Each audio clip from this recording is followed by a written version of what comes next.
Paul, back after a 2-week international break, what do you get up to during the break? What did I get up to during the week? Saturday was watching Fleetwood's Walsall, Accrington, Barnsley. So it certainly wasn't Dubai and all the places that a lot of people go. Very much working. You know, as we said before, the international breaks are what they are. I think for a lot of the senior managers who'd be well used to it, from myself and my staff, certainly on the back of losing at Middlesbrough, the thought of having a break in that don't really sit fit, does it? So I think the supporters would always be happy knowing that the lads have been in training and working, doing the best we can to get off this little run that we've found ourselves in.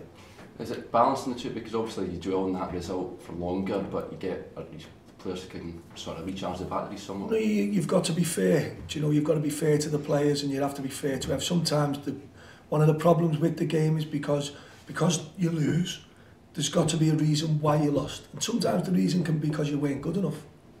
But people don't really accept that reason. You know, you have to do something tactically, or the manager's got to come up with some magic formula. Do you know, and at the minute, you know, we're not doing things in games that you would expect us to do. I think that's the best way I could describe it.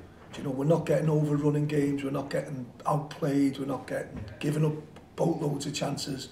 We're just making a few individual mistakes and a couple of decisions on a pitch that are leading to the opposition getting a goal, that leads to lack of confidence, that leads to all of the above. So the quicker we can eradicate certain elements of our play, in the hope that the rest of it will come together. In terms of the injury personnel, how's the boys that are out at the moment? Well, Griggy's been training, you know, so, you know, Will can be and probably will be involved, you know, but as you can imagine, we're certainly not going to be rushing people back. There's nobody else close to fitness apart from Will. You know, so that's something that probably we're going to have to get on with, you know, rather than sort of speak about each week like something magic's going to happen.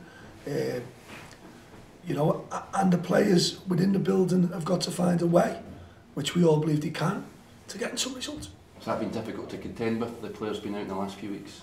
No, because what it can become for a manager, and it can become an excuse, you know, as players being out injured cost us results. That'd be open for debate. Has individual mistakes in the team cost us results? I'd prefer to stay on the latter. I'd want to eradicate and do the best we can with any players at the club available till others come back. Every team misses players if you've got good players out injured.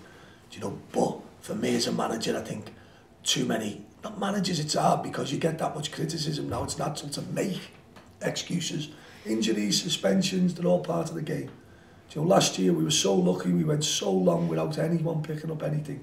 This year we're in such a tough division, it is. You know, it takes you by surprise, especially if you haven't experienced it.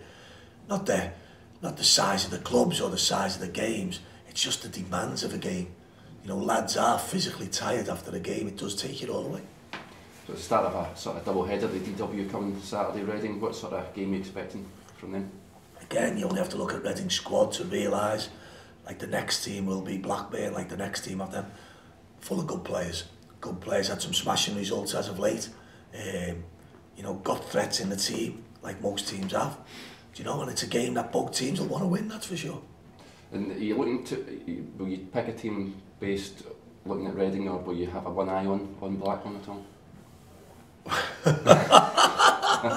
Do you need to sort of balance putting no, sort of thing? No, I think for us it's very much, you know, all systems go in the hope, in the realisation of that we get 3 points against Reading. It's very much our sights are fixed on Reading, and Blackburn will come after that. And so everyone's all meant to the pump now, for sure. Player-wise, apart from obviously Will Grigg's training, but I guess the game comes too soon for him. Anyone else concerned about for Saturday? No, not concerned. You know, we have got, you know, the lads who are out injured. You know, but that's what it is. You know, around that, you know, I think fans know I'm not a great manager for chopping and changing. I think chopping and changing just leads to madness, in my opinion.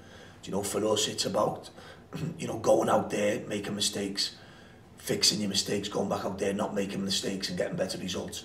And I understand as much as anyone in the football world, that's not something people want to hear.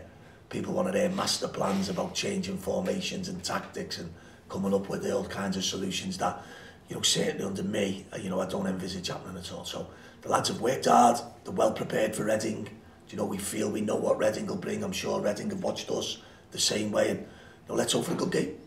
Finally, for me, I don't know how much attention you pay to it, but you're linked with the Republic Island job. Is that something that, oh, I'm all over it. Distracts you at all? Distracts me every day. Can't believe they haven't been in touch that I'm not in Dublin now. I'm absolutely devastated. I guess it just shows you what a good job you're doing, that you've been linked to jobs like that, I guess. I think the important thing for all managers, I think, you know, you must be very focused on what you're doing. You know, I've started work at Wigan now that I thoroughly enjoy. You know, that I have no aspirations of leaving the club in any shape or form. You know, we have a new ownership that come in and very clear in what they have planned, and I very much want to be part of that. You know, so while all links to anything are very, very great, especially at a time when you're not winning, but even better, you know, but for me, Wigan Athletic is very much my future.